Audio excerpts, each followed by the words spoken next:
Hey guys, welcome back to my channel.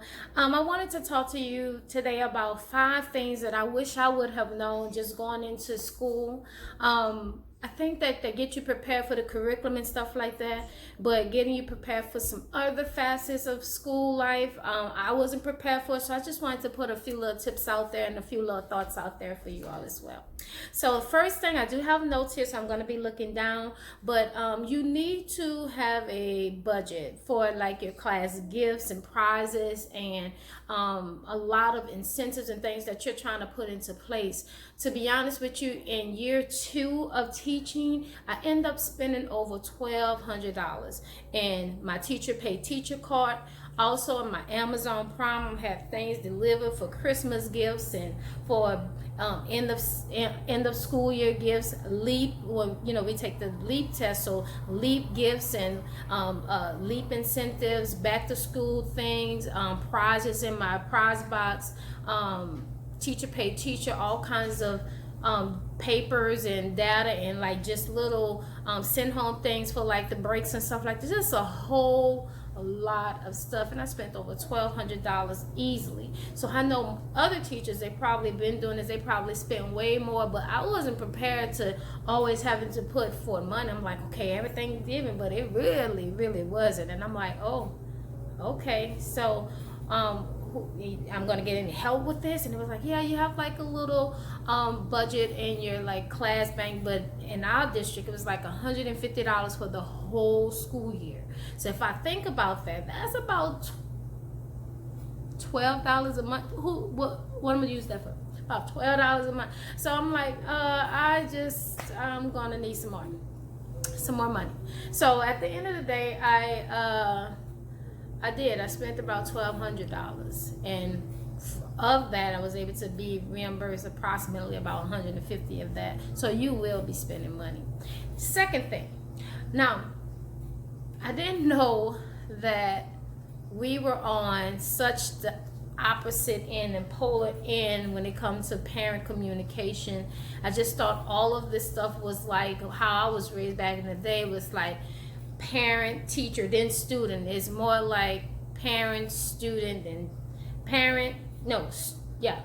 teacher, student, then parent. So the student will go home and tell the parents X, Y, and Z, and you are automatically the bad guy. So be prepared, you're going to be the automatic bad guy, but you have to make sure that you have your data, your paperwork when it comes to questioning you about their grades, making sure you have proper graded paperwork, making sure that you have proper grade book so that you can keep track of everything, conversations that you have that are not of your normal day-to-day conversations with each said student. Make sure that you're documenting that, because they go home with such crazy outlandish story. You just need to back it up with evidence that you talk to them, this is what you said, this is how it went, because you are sometimes more than likely going to become the automatic bad guy.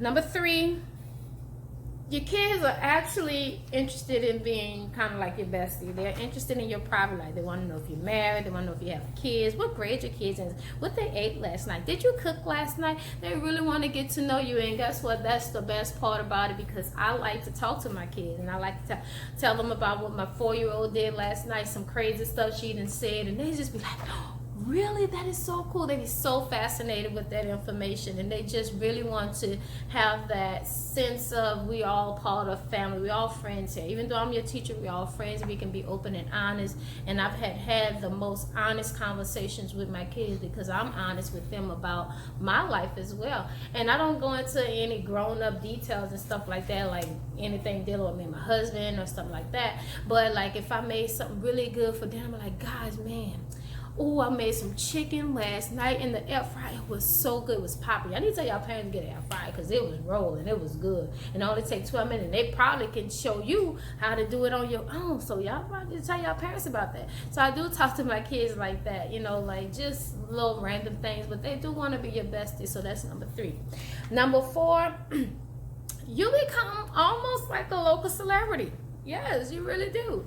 What I mean by that is you could be at Walmart just trying to get some toothpaste and toothbrush, and then your kids see it running up to you, and they just want to talk to you, and they want to give you this big hug, and everybody looking like, who Who's that lady?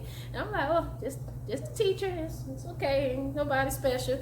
But the kids, they just, when they're out in public, they just don't believe they will ever run into you outside of that setting. And I think that's the same for me whenever I see people or my professors or something like that back in the day, and I see them in like a normal everyday setting. I'm like, oh, they are normal. Like, but the kids, they be running up to you, Mommy, that's my teacher, and they're just trying to introduce you. You're like, oh, hey, hi, hello, how you doing?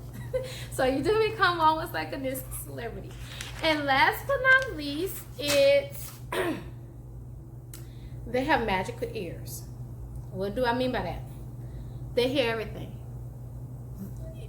It can be in your brain and in your face, and you didn't say it, but they think they know. Like, they have magical ears. They hear everything. You can be mumbling now. What is going on? They can hear, they can see, they hear everything, and they think they know everything you're thinking just by your facial expressions. Mind you, they always like, Miss Williams, she mad. I'm like, I ain't mad. What you hearing? What you thinking? I know I am, but it's like I don't want them to know that. But they pick up on every little thing. They are like little sponges. Their brain just soak up everything, and they are very sensitive to their environments, and they just pick up things. So they have magical ears, and I didn't know that. I'm like, okay, I'll be mumbling under my breath, and I'm like, oh my God, I just think one of them kids heard what I was saying under my breath. I had to watch it with the magical ears, so I had to put a stop to that. But other than that, of course, it's fun for me to teach and stuff like that, but those are some of those things that these professional people never really mention in those classrooms about these magical ears, having to spend a whole lot of money outside what is normal.